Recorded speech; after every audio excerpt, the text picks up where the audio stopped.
Virgin tree, जिसकी पूजा करके सब मोहब्बत मांगते हैं और यकीन करते हैं कि उन्हें सच्ची मोहब्बत मिलेगी। गाइस, अपना कॉलेज वांटेड है। मेरी मोहब्बत को धोखा दे रहा है। मेरी मोहब्बत वापस दे।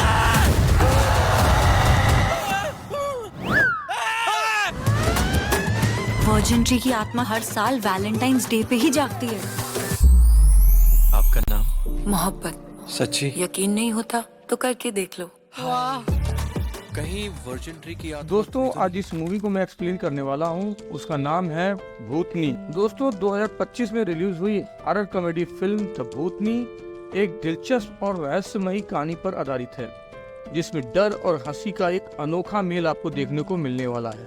दोस्तों, इससे पहले कि फिल्म की कहानी को शुरू करूं, आपसे मेरी गुजारिश है कि हमारे चैनल को सब्सक्राइब कर लें, साथ में नोटिफिकेशन बेल दबा दें, वीडियो को अधिक से अधिक लाइक करें और शेयर करें। तो चलिए शुरू करते हैं। फिल्म की कहानी दिल्ली के एक पुराने कॉलेज सेंट विसेंट से शुरू होती है। यह कॉलेज अपने आप में ही कई रहस्यों को समेटे हुए है, लेकिन यहाँ का सबसे बड़ा रहस्य है एक खास पेड़, जिसे लोग वर्जिन ट्री के नाम से जानते हैं। कॉलेज के छात्रों का मानना है कि अगर कोई प्रेमी वैलेंटाइन डे के दिन इस पेड़ की पूजा करे तो उसे सच्चा प्यार जरूर मिलता है। इस मान्यता के चलते इस पेड़ को लेकर एक अलग ही किस्म की भक्ति और उम्मीदें जुड़ जाती हैं। कहानी का नायक है शांतनु, जो एक साधारण कॉलेज छात्र है और हाल ही में उसने अपने जीवन की सबसे बड़ी चोट खाई है। उसे उसकी प्रेमिका ने धोखा दे दिया। प्यार में मिले इस धोखे से वह टूट चुका है। शांतनु एक रात नशे में धुत होकर वर्जिन ट्री के पास आता है। वह पेड़ के सामने खड़ा होकर चिल्लाता है कि उसने इसकी पूजा की थी, लेकिन उसे बदले में धोखा मिला। यह चीख, यह दर्द कहीं न कहीं उस आत्मा तक पहुंचता है जो बरसों से इस पेड़ के आसपास भटक रही है, एक अधूरी मोहब्बत की भूखी आत्मा। अगले ही दिन शांतनु की मुलाकात एक रहस्यमयी लेकिन बेहद सुंदर लड़की से होती है, जो खुद को मोहब्बत बताती है। वह कहती है कि वह 1 साल के गैप के बाद कॉलेज लौटी है। मोहब्बत शांतनु से खुलकर बात करती है, उसके दुख को समझती है और उसकी भावनाओं का साथ देती है। धीरे धीरे दोनों के बीच एक अजीब सा रिश्ता बनने लगता है, जो बहुत तेजी से गहराता चला जाता है। मगर हैरानी की बात यह है कि मोहब्बत को कॉलेज में कोई और नहीं देख सकता। जब शांतनु अपने दोस्त को उसके बारे में बताता है तो वे उसे पागल समझने लगते हैं। कॉलेज में धीरे धीरे अजीब घटनाएं होने लगती हैं। छात्रों को असामान्य चीजें महसूस होती हैं। कहीं दरवाजे अपने आप खुलने बंद होने लगते हैं तो कहीं लड़कियों को अजीब डरावनी आवाजें सुनाई देती हैं। इन घटनाओं से परेशान होकर कॉलेज की प्रिंसिपल एक पुराने छात्र और पैरानॉर्मल एक्सपर्ट बाबा अपने संजय दत्त को बुलाती है। बाबा अब एक भूत विशेषज्ञ बन चुके हैं और दुनिया भर के रहस्यमयी मामलों की जांच करते हैं। जैसे ही बाबा कॉलेज आते हैं, वे महसूस कर लेते हैं कि यहाँ कोई आत्मा मौजूद है और यह आत्मा किसी अधूरी चाहत के कारण यहाँ अटकी हुई है। जैसे जैसे बाबा जांच करते हैं, उन्हें पता चलता है कि पिछले कुछ वर्षों में इसी कॉलेज में 3 छात्रों ने आत्महत्या की है और ये सभी घटनाएं वर्जिन ट्री के पास हुई थीं। बाबा को समझ आ जाता है कि यह आत्मा सिर्फ शांतनु के आसपास ही नहीं, बल्कि पूरे कॉलेज के लिए खतरा बन चुकी है। इसी बीच शांतनु की करीबी दोस्त अनन्या यानी पलक तिवारी, जो उससे लंबे समय से प्यार करती है, अपने दिल की बात कहने की हिम्मत करती है। लेकिन जब वह शांतनु से अपने प्यार का इजहार करने जाती है तो मोहब्बत उस पर हमला कर देती है। अनन्या की जान बाबा समय रहते बचा लेते हैं, लेकिन अब स्थिति और गंभीर हो जाती है।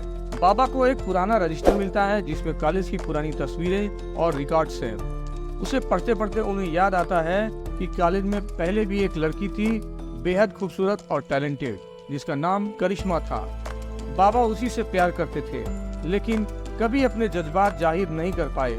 तभी उन्हें शांतनु द्वारा बनाए गए एक स्केच से करिश्मा की तस्वीर मिलती है और वे पहचान जाते हैं मोहब्बत असल में करिश्मा की आत्मा है, जिसे सच्चे प्यार की तलाश है। करिश्मा की कहानी बेहद दर्दनाक है।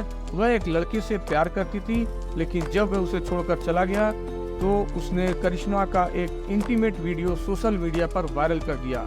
इस शर्मनाक हरकत से आहत होकर करिश्मा ने आत्महत्या कर ली।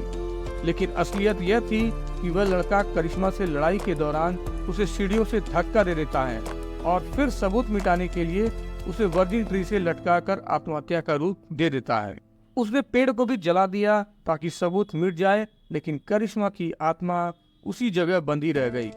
अब बाबा को समझ आता है कि आत्मा को मुक्ति तभी मिल सकती है जब उसकी अधूरी इच्छा पूरी हो जाए, यानी उसे सच्चा प्यार मिले।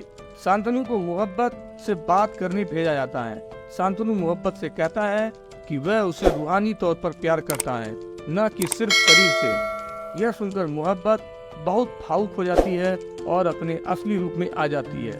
एक भयावह आत्मा जो सच्चा प्यार पाने के लिए बेताब है, वह शांतनु को अपने साथ ले जाना चाहती है, लेकिन बाबा समय पर आकर उसे रोकते हैं। बाबा शांतनु से कहते हैं कि उसे मोहब्बत का एक पोर्ट्रेट बनाना होगा ताकि वह उसे समझ सके, पहचान सके और उसकी अधूरी बात जान सके।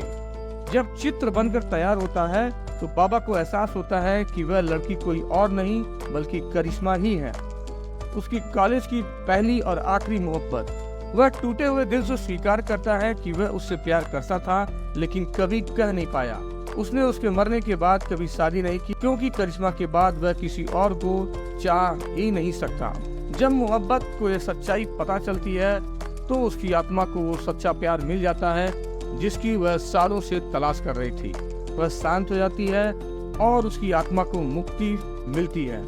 अब कॉलेज में सब कुछ सामान्य हो जाता है, कोई डर नहीं, कोई अजीब घटनाएं नहीं। शांतनु भी अपनी सच्ची दोस्त अनन्या के साथ नया जीवन शुरू करता है और बाबा अपने अधूरे प्यार की यादों के साथ संतोष महसूस करते हैं। फिल्म द भूतनी एक अनोखी हॉरर कॉमेडी है जिसमें प्यार, आत्मा, बदला और मुक्ति का अनोखा संगम देखने को मिलता है। फिल्म में डर तो है ही, लेकिन साथ ही भावनात्मक गहराई भी है जो इसे एक सामान्य भूतिया कहानी से अलग बनाती है। संजय दत्त का किरदार बेहद प्रभावशाली है। मोनी राय ने मोहब्बत और भूतनी रूपों में बेहतरीन अभिनय किया है। सनी सिंह और पलक तिवारी ने भी अपने किरदारों के साथ न्याय किया है।